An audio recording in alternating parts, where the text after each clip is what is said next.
Hi, guys. We are back with the second episode of Corporate Wellness Podcast. In the previous podcast, we were left startled with the mind boggling trends that are pertaining in the industry at the moment. Today, we're going to understand how do we navigate through all the negativity that these trends have spread across and facilitate a journey towards a positive outlook. And I'm glad to welcome Kiran again on the episode. Welcome, Kiran. Thank you, Pulkit. To all the listeners, imagine a world where ideas are the currency that truly matters. Picture yourself at the crossroads of innovation, where every thought is a stepping stone to a new frontier.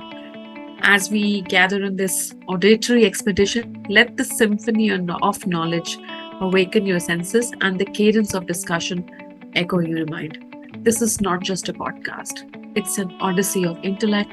So lean in, listen closely, and prepare to embark on the captivating journey of thoughts.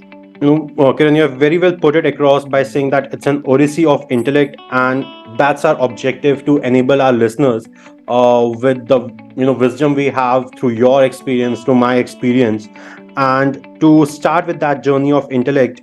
Uh, Here's my first question, and just to give you a heads up, I've done a lot of reading of reports, so probably there might be a little bit of overload of data and reports I'm going to be mentioning. So, starting with the first question, I was going through a report by 365datascience.com, and to my surprise, the biggest chunk of layoffs that happened were in the HR and talent sourcing divisions of the organizations, which was followed then by IT industry at 22%. So, what are your thoughts on these numbers and such frequent tsunami of layoffs that are happening across the globe and masses have to live through it? Those numbers are mind boggling, Pulkit. 27.8% in HR and talent sourcing and 22% in IT. That's just like a roller coaster ride for employees. It's definitely a cause for concern, and we should be talking about it. The job market must be going through some intense changes, and it is crucial to address the reasons behind these waves of layoffs. Maybe automation and AI are playing role in reshaping industry, but let's not forget the human side of things too. It's time for some serious brainstorming on how to navigate through these choppy waters. By the way, did you hear that one joke which is about the layoff of a HR manager and the IT head? They were walking into a bar and they said, "Looks like we are in the career chain." So, okay, jokes aside, it's essential to provide support and resources for those affected by these layoffs and also explore ways to create new opportunities in emerging industries. In this series of podcasts, I think we'll talk a lot on the data facts and see how we can support those people who have been affected by layoffs. Stay positive, folks. Kiran, that's true that support has to be provided. It's just quite essential out there. Extending that arm of support, and organizations do have those measures already put in place. Be it a smaller organizations or a organization or a bigger organization, they do put in certain measures in place to the best of their capabilities. And corporate wellness programs or employee wellness programs are one of those elements. you know there was a statistic by Health Enhancement Research Organization which shares that around 25% of the global organizations do participate in employee wellness, which has been really a game changer for many of them in enhancing the overall workplace culture. But with these layoffs going beyond the precedented limits, how do you think the workplace culture is not going to be impacted amidst all these negative breeze happening about layoffs, funding winters, and whatnot? Layoffs can hit a company culture like a ton of bricks.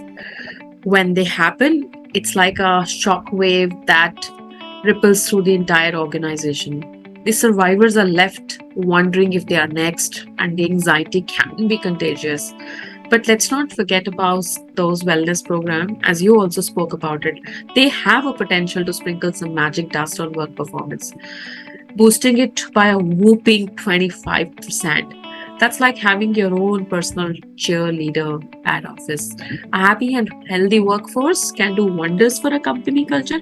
It's like planting seeds of positivity and watching them grow into a beautiful garden of collaboration and success. Sure, layoffs might create some turbulence, but with the right approach and support, companies can weather the storm and emerge stronger than ever. It's all about finding the right balance and showing employees that they are valued, both in the time of abundance and in times of cutbacks. Remember, a little empathy can go a long way. So, all the listeners, stay awesome. So, Kiran, we were talking about empathy to be going long way, but we only often focus on one side of the story. We only talk about employees, their sufferings, their pay cuts and whatnot.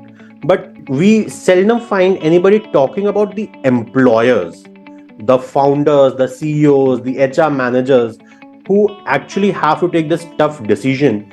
Nobody actually talks about the mental toll it takes on them, like let alone the financial aspects of thing, but the mental toll it takes on a founder to let go of a team member whom he or she nurtured to reach the level where that particular team member, respective team member, is today, and to come together and build something that the person really cherishes. And now, because of certain financial constraints coming in because of funding winter or customers not behaving the way they all envisaged, what's the actual point about how it really impacts the employers or the founders in the market today? Are there any statistics available that actually shows the picture of how our founders or the employers, the CEOs, CMOs, CXOs, getting impacted, and how are these guys actually coping up? Absolutely. I have been on this side of the world as well, and you are hitting the nail on the head. While the word has been buzzing about the employee side of the story, it's important to talk about our employers as well. They have been the one juggling flames hoops. The pandemic turned office spaces into ghost towns and put remote working on the fast track. Employees had to go fast track work. They had to do the tango with technology, making sure everyone had their virtual dance shoes on. Sometimes even throwing a few extra hours of Zoom practice. I think something I heard from the old days. Talking about Turkey, I've seen bosses transform into cheerleaders, giving pep talks through screens and emojis, keeping team pumped up and connected. And this has been their secret sauce. Let me now also sprinkle some data confetti here. According to the Great Business Shift Report of 2022, a whooping 85% of employers embraced flexibility like a long lost friend, whether it's working in their PJs or have meetings with their pet parrots on the shoulder. They embraced it all. In the realm of adaptability, many companies invested upskilling their workforce, fastened at a squirrel darting up a tree.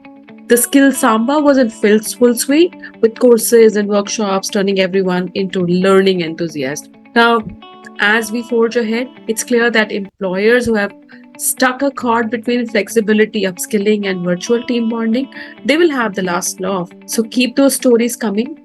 If you have to share, my dear listeners, sharing experience not only adds a dash of humor but also helps everyone raise their employer-employee game. Now, what happens here when we get to hear stories from each other? It helps us learn the best practices, what's happening in the industry. And Pulkit, you very well said that employers have their story too. Kiran, I would like to share a bit about my journey as a founder. Building a team is not as easy as it seems from the outside. It takes a lot of effort, not financially, but emotionally, physically, and everything. You just talked about the, versatility that a founder had to show during pandemic. They had to overnight come out with a completely new game plan to run for next few years, where uncertainty was looming over them like anything, and coming out on top of it, not cutting salaries even when they're not getting paid from the customers. The cash flow in the market had stopped. but ensuring whatever best they could do to support their employees. Isn't, I believe I would be right in saying this, that empathy and loyalty are a two-way street, but it is often just taken as a single road to be approached by, in the industry. But coming on to the point of altruism as being the major epicenter of what should be the utopia in the industry to be followed, but nonetheless utopias are not real and does not exist at all. But how about some advice for the employers or my fellow peer founders to neutralize the situation currently and bring positivity to the workplace, inspire and motivate the workforce they are currently working with, they're left with, the people who now have to be the torch bearers for the organization? How do they enable them, empower them, and facilitate a positive outlook? Pulkit, thank you for sharing your employer perspective. And I so agree that it is often considered that loyalty is a one way street, but it's not. I think in the realm of this word, it is good to have that coming from employees and end. Well, it is expected to come from employer end only. But, anyways, that's the employer employee stories. Each one of them have to talk on each other's perspectives. For all the employers who are listening up, I know you have been already adding a lot of magic to do to neutralize the situation or bringing positivity to the workspace. But let's sprinkle some maximum magic to neutralize the post-layoff situation and bring back the good vibes in the workplace. Let's understand that it's a fact. Effective communication isn't just important, it's the bedrock upon which understanding is built. Now, let me tell you, study shows that organizations with clear and open communication practices are 50% more likely to have lower employer turnover rates and high employee engagement level. What does that mean? Communication is the key. So be it as transparent as a crystal ball so everyone knows what's going on. No smoke and mirrors here. Show some real empathy, guys. It's like giving someone a warm hug after a chilly day. But wait, there is something more to talk. As we set sail on the sea of workplace wisdom, let's talk about a treasure chest that's often overlooked. It's employee appreciation and recognition. Picture this, a workplace where appreciation is as abundant as the office coffee or tea. What does that mean? What is the motive caffeine, which is how it helps in increasing engagement and productivity? Gallup study shows that employees who receive regular recognition are 3 times more likely to be engaged in work. Now, how about Pirate's score, which is about retention and loyalty? We were just talking at the beginning of this question, and Pulkit also spoke about in his example. SHRM, Society for Human Resource Management, they reported that employee recognition programs can actually increase employee retention rates up to 70%. In fact, a survey by Glassdoor also found that 53% of employees would stay at their current company if they feel there is more appreciation from their managers. Now, how about the Office Oasis, which is about positive work environment? A company by the name OC Tanner, a study by them, it showed that 79% employees who quit their jobs cited a lack of appreciation as the key reason. Now, what about the magic Tricon had about like performance improvement? Actually, Forbes reported that organizations that give regular thanks to their employees outperform than those companies who don't do that by 14%. Now let me also share some information about the golden compass of savings. As in financial benefits, there's a study done by HBR and revealed that companies that invest 1% more or more than that of payroll into the recognition, they are more likely to receive better financial outcomes. So whether you are steering a ship or steering a team, remember a sprinkle of appreciation and recognition goes a long way. Keep that sails of morale hosted high and let the wind of gratitude carry you to success. Now let's say set sail on this quirky voyage of workplace wonders. Talking about another aspect, which is team building. gather the troops for some fun activities. It's like mixing ingredients of a secret potion of togetherness. Do not forget to fuel their magic with learning opportunities. They'll soar like wizards on with broomsticks. There's a study report released by Gala, which is called the State of Global Workplace Report 2023 report. It states that the most employees experience burnout, and this burnout is very common. In fact, 28% of employees say that they experience it very often or always, whereas 44% people say that they feel a lot of stress the previous day. Now, this burnout has negative implications both for employees and for the employers as well. Now, to help people combat this burnout, think of employee well being. It's like sprinkling fairy dust on their happiness. Make sure they are cared for, they are supported, they feel cared, and let's create a magic suggestion box to gather their ideas. You never know what hidden gems you might find. And lastly, on this aspect, celebrate success like you're in a grand ball. It's time to put on your dancing shoes and party like there's nothing tomorrow. So, all the employers and the listeners who are there, and to you as well, Pulkit, as the employer, be the sources of positivity and watch the workplace culture transform into a magical realm of awesomeness. Kiran, one thing you very briefly touched upon was the importance of communication. And before I get onto that, burnout is actually a true phenomenon to, that really exists. Most of the workplaces still don't have mental health policies in place. Bigger organizations, while have started, looking at ways where they can bridge the mental health gaps, but still they are very far off from finding or implementing a substantial solution.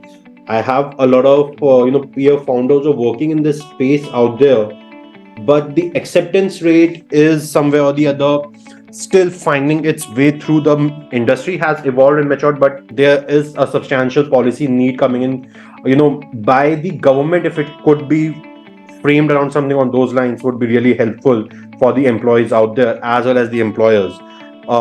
As an employer, I can say that the burnouts we experience, we don't know where to go actually. Employees can go to their colleagues and talk good about the employer, to put in a very positive structure out there.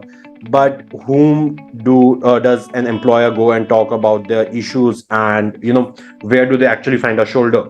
So, but yeah, coming on to the point of communication, that is actually crucial. And I would like to share just 2 points from my end, my 2 cents on the points that you shared, that my fellow founders and the management should be transparent about the communication. They should share the real scenario to the point which is viable for them, and if possible, give a cushion to prepare for the unprecedented.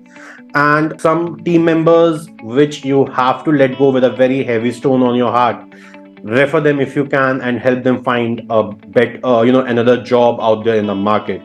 So with this, we would like to conclude this episode here today. And we have got something very interesting coming in for you for the next episode, where we are going to also discuss around a tool that created and empowered the remote work life culture, but now is going offline itself. So stay tuned, share your questions or feedback as comments or DM to us, and also feel free to share topics that you would like us to talk on. And Kiran, thanks a lot for joining us for this podcast. Thank you so much, Pulkit.